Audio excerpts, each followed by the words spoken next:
Ready to go. All right. Welcome, everybody. I know I'm starting 2 minutes early, but that's because I'm recording and the children are happily playing outside, and I've got a very limited time today to record this. So we are going to go over some quick things on the schedule.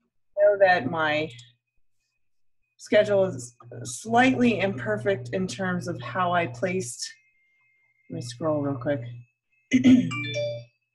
how I placed the CBTs. Thank you, Carol, for pointing that one out. Basically, I didn't adjust the CBTs where they're at, but it's always expected that you do the CBT for the prior to the lecture that I'm giving that day. So your homework is due today, APU. Don't forget to upload that for credit. That's basically your attendance credit from this point on. And it does say CBT lighting, excuse me, and then FMS, O2 and emergency, etc. You know, guys, we're almost done here. It's crazy. 1, 2, 3, 4, 5, 6 real classes and a review, and we'll be done. Isaiah says no. You don't want to be done? No, it's just crazy how fast the semester's going. I know. It always does that. It always goes super fast, and then I just... I have encountered an issue with the communications CBT. Trying to do the introduction. I tried to start at spring break, but it did the same thing it's doing to me now, where doing the introduction portion of it on slide 9, it breaks every single time without fail. Like, it just will not allow me to go farther into it. So, just so you know. I don't know if there's a fix, but can't progress. Yeah, there is. There's a tech support from Bombardier. Hopefully they're still alive and responding to emails. All of their work should be done online. So if you want to stay right after this class, when I stop recording, I will set you up with an email. It's the same people that you emailed basically to get the CBTs in the first place. I mean, it let me do the quiz for that lesson, so I'm not sure if it's critical, and it was just an introduction that it keeps breaking for. Literally, the rest of it's fine. It's just at that specific slide, it breaks. If it's going to glitch out where you can't finish the certificate, I would definitely troubleshoot that with, you know, like if that module keeps you from getting the certificate, then you're going to have to troubleshoot it. But otherwise, no big deal. All right, so real quick on APU, what do I want you to know? What do you need to know? I don't really ask you if you know that it's a Honeywell RE220, but it is a gas turbine engine. That's basically what an APU is. It's got the same generator, the 40 kVA, same capacity as the engines themselves. And its first priority is electrical, while second is pneumatics. That one is a quiz question that you'll see quite a bit. Here it is. The panel's open back there, and you can see what it looks like inside. You can also see the air intake, and then back behind the cone is where all that hot gas comes out. So luckily, there's no danger to passengers or crew. When you have it running, you can just leave it running without worrying about clearing it. So it's in a fireproof compartment. The other thing you need to know about the APU that we covered in the last class is that on the ground, if it does catch fire, it's going to shut itself down, and 5 seconds later, if it actually has a fire, it's going to shoot the fire. So that's the other important thing to remember about the APU. It's got a FADEC that monitors all. Why is there a 5-second delay? Huh? Why is there a delay? It's probably just I don't know. It's probably just written into the logic of it. Not sure. As soon as it detects it, I mean, it should be instantaneous that it shoots the bottle, but Bombardier designed it that way. So it is a pretty little thing. I bet this thing works perfectly every time. My APU half the time wouldn't even start in the E model. So gas turbine compressor. These, by the way, just trivia for you. If in the airlines, you're always going to call it an APU, but just so you know, if you go to a regional or some podunk operation, they may call it a GTC. If you haven't heard that, GTC, just so you don't feel stupid, they're actually referring to gas turbine compressor. It's the same thing as an APU. It's got the same thing your engine has: compressor, combustor, 2-stage turbine, real simple turbine. and then air is vented overboard by surge control valve. It's all pretty much automatic. These things you need to know for sure, these numbers. So operating altitude for any sort of electrical power is the same altitude as the service ceiling. So it's the maximum altitude you can go. If you want to start it up and it's going to be cold, the limitation here of 37,000 feet is A, for temperature, because it's going to be freezing cold up there and you don't want to damage the APU. And B, it's also because there's very little airflow up at 37,000 feet. It probably won't start if you try it at 41. So, and then the maximum altitude for the ECS or bleed air is 25,000 because it just simply can't push that much air any higher than that.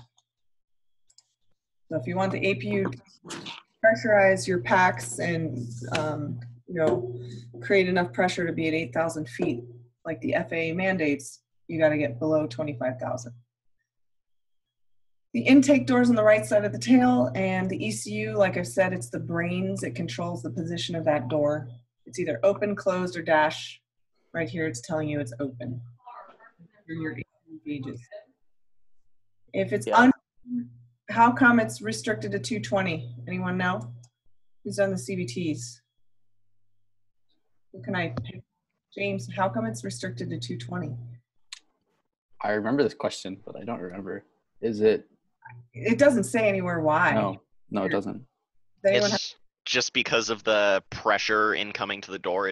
You're gonna be creating ram pressure. So if the APU's not operating, that air is just like running into the stators and creating a positive pressure in the APU compartment. Congratulations, Hunter. You're the first person in this class out of all the semesters I've ever taught that has gotten that close to the exact correct definition of why. Awesome. So, yay, Hunter. The APU will not have oil flowing through it, so you do not want to turn it. He's right. The air pressure, that ram air pressure above 220, which is what they've done a lot of flight tests, and they've determined that at 220, that turbine's going to start turning.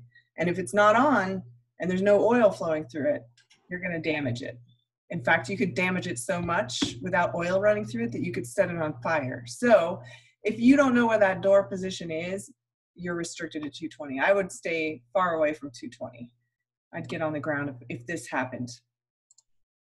Obviously run the QRH checklist. The exhaust, again, no hazard area. I said that twice because it's a quiz question. Okay. And as far as the oil system, hot lap results in an automatic shutdown during ground operation. In flight, it's going to give you a caution message, but just in case you're relying on it for electrical or pneumatic power, it's going to continue to operate until it fails. And just to confirm, it's a dry sump oil system, right?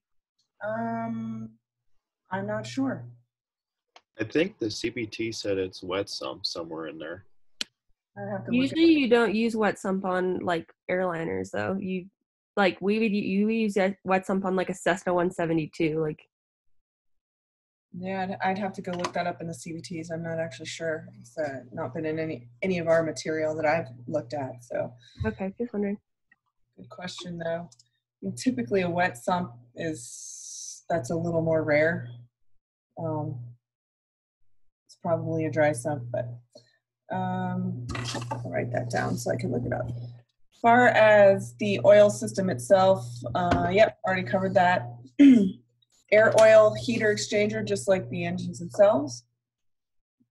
Really, there's not much more to say about that. Fuel distribution, this is a couple of quiz questions that you do need to know. It takes its fuel from the left collector tank. We covered this during fuel also, but just to review, you can look at the synoptic page and tell which side it's coming out of. This is the left side. Then the biggest thing I will ask you about, and maybe even an essay question, is basically if there's no fuel pump on the engines, they're going to shut straight down. But on the APU, if you've already got it running, this runaround fuel supply will not be interrupted. It'll continue to run. It's a redundancy. It's a safety thing. Fuel distribution. So if the pump fails, like I just said, internal bypass valve opens and it just continues to draw fuel. It will give you an APU pump fail light here. on the APU panel. The start system is obviously DC power because if you're starting it up first, that's all you have before you've connected external power. Battery voltage, it says 22 volts in the book. I'd say if you're at 21.5, just give it a crank because you can't damage anything, but it may drain it. So battery power provides cranking to the starter. It's a big battery. We've already covered this before, but just to review, I think it was a long time ago that we covered electrics. But the ECU, aka the brain of the APU, is powered by the main battery. So you need both batteries. I repeat, both batteries to start the APU. Not going to ask you too much about the high energy ignition in the APU start sequence. It's fairly automatic. If it flames out, the ignition unit will energize the igniter through the auto relight function. Start sequence. Again, you're just going to have to test your fire detection system. Ensure these switches have to be off up here. See the anti-ice cowl and wing. If they're on, you're going to get that bleed misconfig caution, and it's not going to allow you to turn it on. So here's your start sequence. I'm not a check pilot at Mesa, so I'm not going to ask you a whole lot of questions on the start sequence, but as a first officer, I would know stuff like this. I would know it cold. It's really important for pilots to understand what exactly is happening during a start sequence, not just from the standpoint of, you know, knowledge base, but also because you might do something different depending on what the malfunction is. So we spend, as pilots of large jets, we spend a lot of time in a simulator practicing all the various engine start malfunctions, just in case we encounter this. So if you have, for example, if you push the start light and the status message is not displayed, you know something hasn't happened. Probably the valve hasn't opened to get air to it. I remember, oh, so fondly all the start malfunctions I've seen, mostly in the sim, but one or two in flight. So, why do we care so much about the start malfunctions? Start malfunction because you might, not necessarily with an APU. APUs are a little different, but so what I go back to in terms of why I had to know it is because there's two separate different kinds of malfunctions. So if you get a hot start or a hung start in a C-130, you're gonna have to dry motor the starter, which means you don't let it go. And it takes like that instant reaction, you know what's going on. If you push the starter button and nothing happens, then you have to know which valve it is that the flight engineer needs to go check. So things like that. Certain things like during the start sequence for the engines happen really fast. And if you don't react properly, you can burn a turbine, and that's $5 million. So APU, like I said, APU is a little bit different. It's gonna be a little more automatic. If it does get a hot start or a hung start, it's just gonna shut itself down. Starter cutout happens for the APU right around the same RPM as it does for the engine. So anyone want to tell me what the engine start cutout is at what RPM? Anyone remember? 5%. No? 50% N2. Oh, the engine? 50% N2 for the engine. So this kind of makes sense. It's about the same, anywhere from 46 to 60% RPM. N2, N1, and the APU, but just RPM in general. And is it an automatic cutout? Yeah, you don't have to release a button or anything. The start switch just basically goes off, and you get a APU start status message that disappears. On the primary page? Start switch light is obviously in the APU panel. No, I'm saying status message. Yeah, the status message, yeah, primary page. So that was on the whole time it was starting. So you get this APU start status message that just disappears when you're done. You're also gonna see after you're done with the start sequence, once it hits 99%, and they say plus 2 seconds, well, it's all transparent to you. You're gonna see an avail switch light. That means you can put an electrical load on it. Do you think it's 99% plus 2 because like the APU has determined that it's been able to maintain 99% for 2 seconds, and that's why it waits? Probably. That makes sense. Sounds logical. These things are calibrated differently sometimes. So APU shutdown sequence, if you press the start stop button once again, the avail switch light is the first thing that goes out, and then APU shuts down. So during this the shutdown sequence, you see the APU door closed indication appears. That's good. That means it's fully closed. You want to see that. And then deselect power fuel. I can show you a video. I know there's a CRJ APU start video after we go through this. Here's your max RPM. Somebody asked me, actually Hunter, what the overspeed was. Well, it's anything above that 106%. So I'm not going to ask you the other two, but -40 is a very common number to see with engines and being the minimum temperature for start. Because below -40 degrees Celsius, the type of oil that we use in the engine becomes like a solid. It's too viscous. It will damage the engine parts. Both APU and your engines have that same -40 degree limitation. Starter motor duty cycle is similar to the engines. You gotta do a 2-minute delay between cranking attempts. You also have to drain the fuel. The thing about starting engines multiple times is you fill them with fuel. If they don't light off, that fuel's in there. So it's gonna be harder to light it off. You gotta get the fuel out. And that's why if you do get a hung start where it won't, the spark didn't work and the thing didn't light off, usually you're gonna run the starter until all that fuel's blown out of there because the starter's shooting air at high speed into the engine.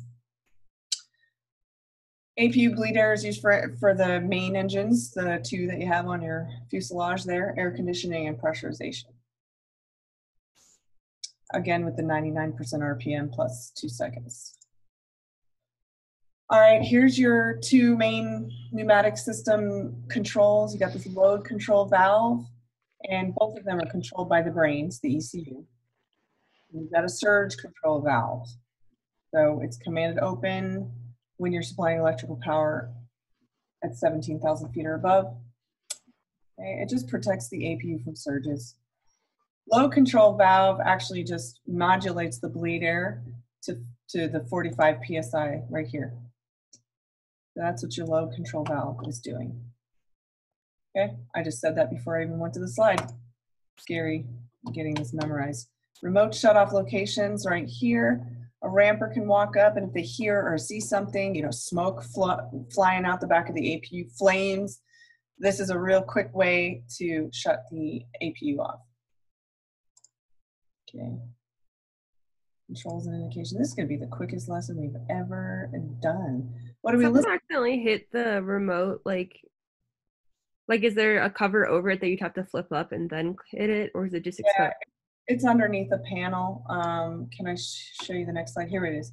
See, there's a panel you got to open up, and then it's a big red just to guide your eyes to it, and it's a toggle switch. So if you hit it, so it's not like something a bird could accidentally hit. No, no, but I've heard ramp agents actually have hit it by accident.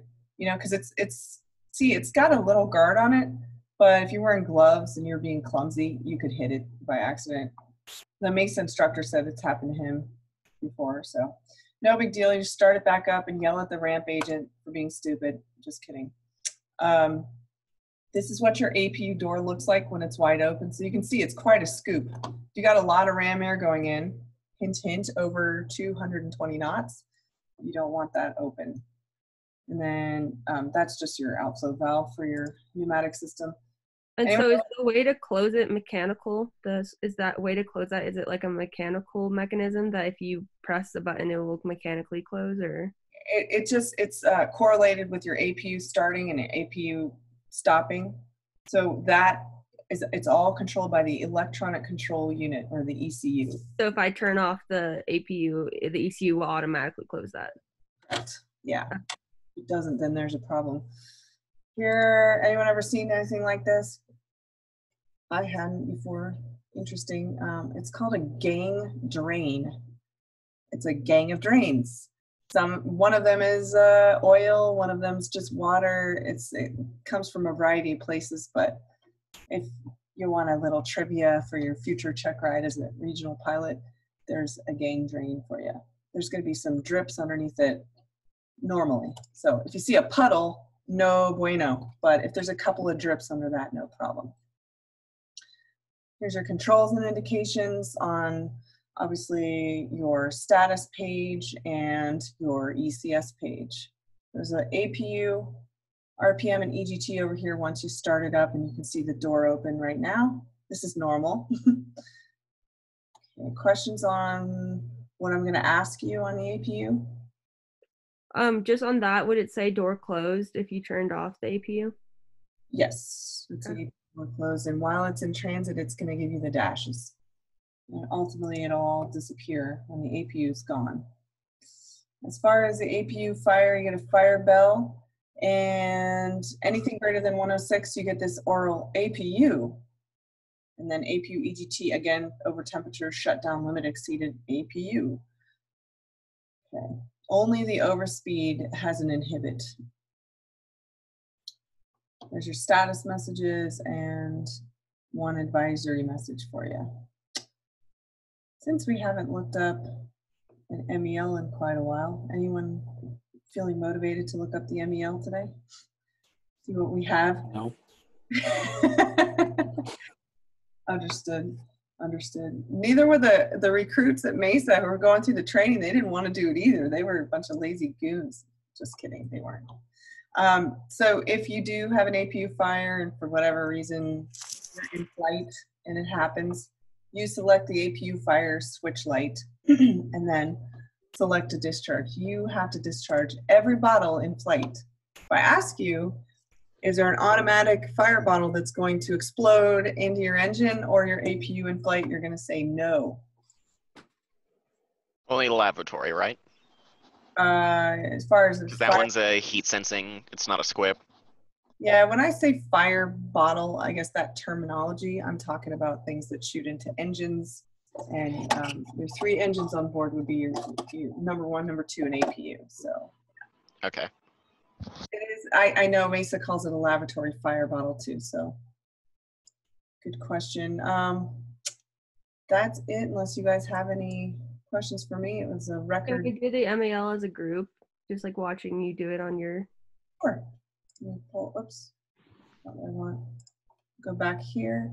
If you have to look up an MEL, which every day at Mesa, we had to look up a ton of MELs and sort of discuss what we would do. You go to modules. Were you like the best student at Mesa because you had so much experience on a different airplane? Let's just put it this way, Elle. I had to keep my mouth shut a lot. What about that 777 captain? 777 captain was pretty good, but his experience was totally different, you know? It's just a totally different airplane for all of us, really. I had to keep my mouth shut because people couldn't look up an MEL. It took them like 10 minutes to do this, and I'm going, Control F, for God's sake. Control F. Let's see here. We've got MEL 491401. Hey, Control C, and voila, Control F. Bingo. So at the beginning of every MEL, you see there's, at the end it says comply with itself, which is very strange. Can you see that or no? Oh, there we go. The APU, air intake door linear actuator. Basically, you can't use the APU if it's inoperative, and aircraft speed is limited to 220 knots. Both IDGs are operative, so, and then obviously comply with itself. So, James, do you have a cat next to you? Yes. I just saw the tail and I was like, is that a snake? I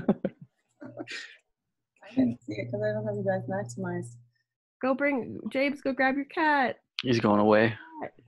Oh yeah, I've seen your kitty's kind of cute. Well, everybody, I'm gonna stop. Any more questions? Elle, you've had some really good questions today. Anything else? Nah. APU's a real quick one, which is good. I saw just in general, did you move the quiz 5 to Friday? Yeah, I did. I moved it because there's no real purpose in making it today. Thank you. I also put it on the schedule. I gave you guys a little more time on the schedule, and thank you, Carol Martin. You pointed out to me and therefore helped everyone else get 2 extra days that there was a mismatch between the schedule and what was on Canvas. So if you ever do see that, let me know. It happens from time to time. Yeah, I appreciated that because I was not looking forward to that this evening. Got 2 more days. All right, I'm gonna stop recording and upload this very short video. Usually we would go ahead and play Kahoot, but I found that to be quite difficult with the iPad, so I'm gonna let you guys just do that on your own. Sorry, I know it was fun, but